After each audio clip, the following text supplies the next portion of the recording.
The following marketing information and discussion is provided for informational purposes only. It is not intended to be used as professional guidance or consultancy. You should find an agency for that. Comexis is a digital marketing agency, so feel free to hire us. But otherwise, just enjoy the show.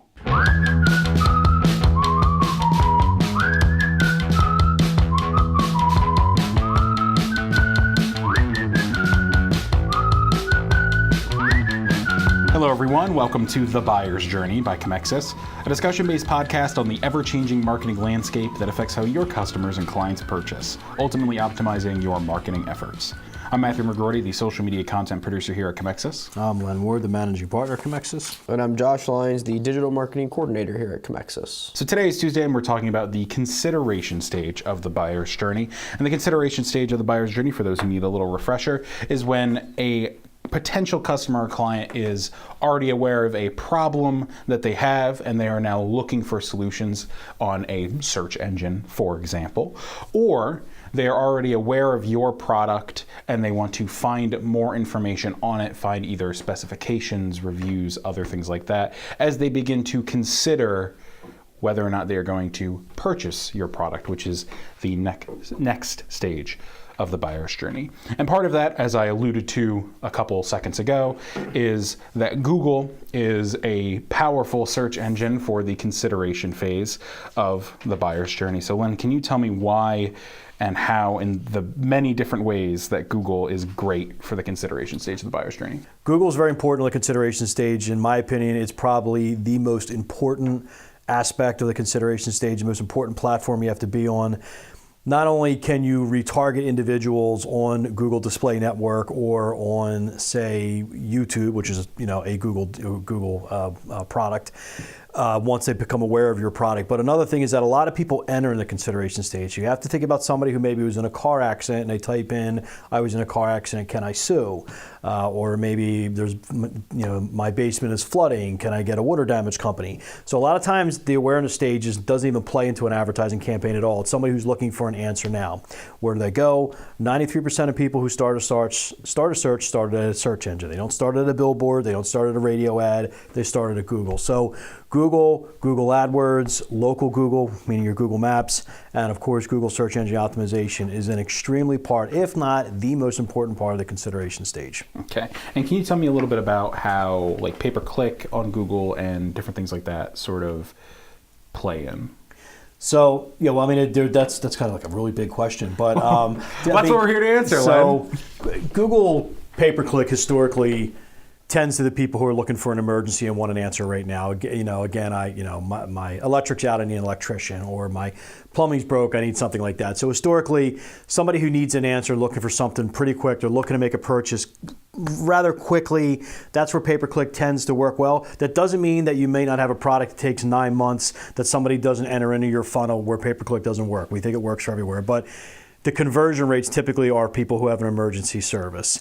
When you're looking for a product and you're kind of going through a consideration phase and you're trying to get a lot of information, historically SEO works really well where they're typing in longer tail keywords, 5, 6, 7 keywords and things like that. As a refresher, in case nobody knows on this podcast, Google AdWords, pay-per-click are the things that are on top of your phone or on top of your screen when you're searching for something, and they're also on the bottom, and that's what's called paid. Okay, so today we have our article, which is a little bit of an update on sort of the Google advertising ecosystem and some of the things that Google is doing to make that ecosystem better. So for example, Google reported that in 2017 they took down more than 3.2 billion ads that violated their advertising policies, which they state is more than 100 bad ads per second, which is a ton. And a lot of those are malvertising, sort of phishing scams, other things like that. It's not, you submitted an ad and it got rejected for this image and now you need to resubmit it. It's legitimate, like bad things you do not and should not be advertising on Google, etc. They also blocked 79 million ads in their network for attempting to send people to malware-laden sites, removed 400,000 of these unsafe sites last year. And they also removed 66 million trick-to-click ads, as well as 48 million ads that were attempting to get users to install unwanted software. software. In addition to that, last year they removed 320,000 publishers from their ad network for violating publisher policies, blacklisted nearly 90,000 websites, and 700,000 mobile ads. So, Len and Josh, when we hear big numbers about how much moderation they're doing on the platform, could you guys talk a little bit about the confidence it gives you in the platform itself, but also sort of the way that bad ads aren't just bad because they're bad for the user, they're bad for everyone who tries to use these platforms because they sort of give a bad impression of marketing and the marketing industry. So this is a little different from what we talked about earlier. This is more Google. This is part of the Google Display Network. Mm-hmm. You got Google AdSense as well. This is just Google Display Network. I mean, it's a couple ways it can hit you. It can hit you from awareness campaign, and it can also retarget you as well. It's essential.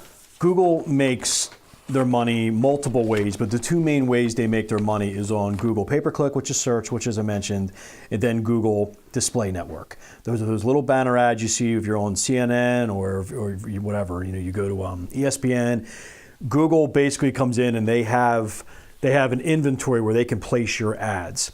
So it doesn't look good for Google if, let's just say, ESPN is letting Google put their ads on there. Now they're paying ESPN for that.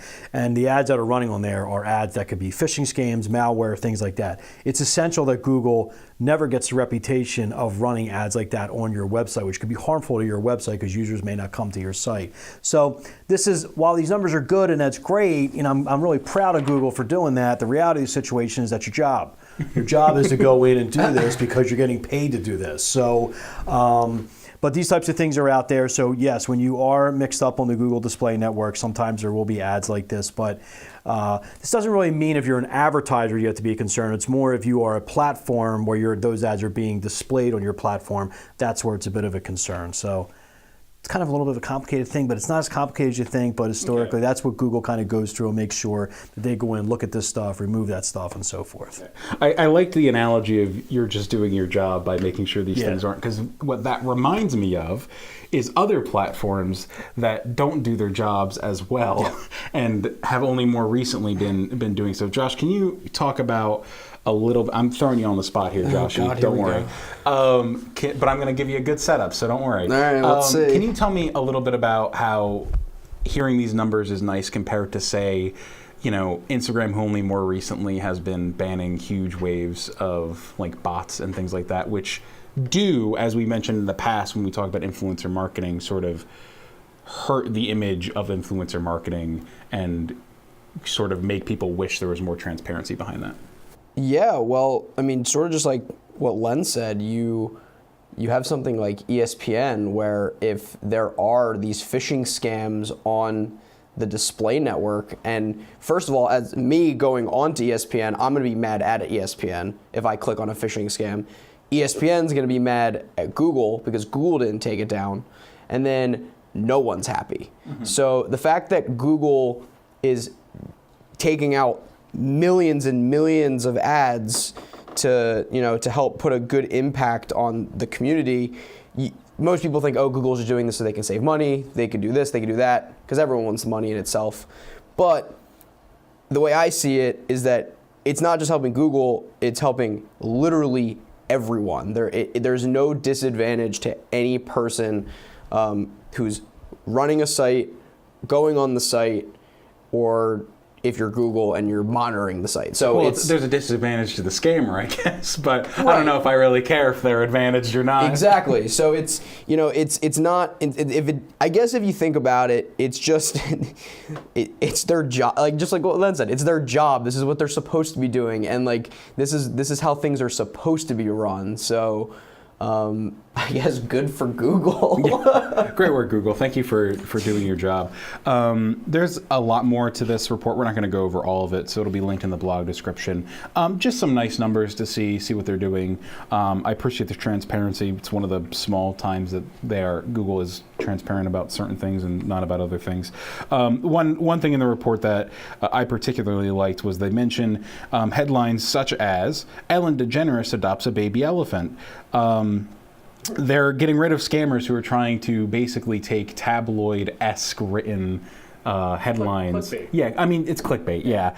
And they're taking those away so that way you don't accidentally go on some malware-ridden site or whatever, which is nice for me because I don't ever want to see those ads to begin with because they annoy me. And I know better than to click them, but don't know if my mom does. You're surprised how many people click. I mean, I know it's there, and sometimes I still click it because I get interested. I can't tell Maybe you. she did adopt a baby elephant. I'm going to find out right now. I mean, look, I can't tell you the amount of times my mother has told me something, and I'll go, "Oh, where'd you hear that from?" And she'll go, "Oh, Facebook," and I'll just think to myself, "Cool, got to take this one with a grain of salt." Yeah. Anyway, that's all for today's episode of The Buyer's Journey, folks. Check us out on Comexis.com, YouTube, anywhere you can get your podcasts, and please do follow us on Twitter at buyers_journey. Thanks for listening.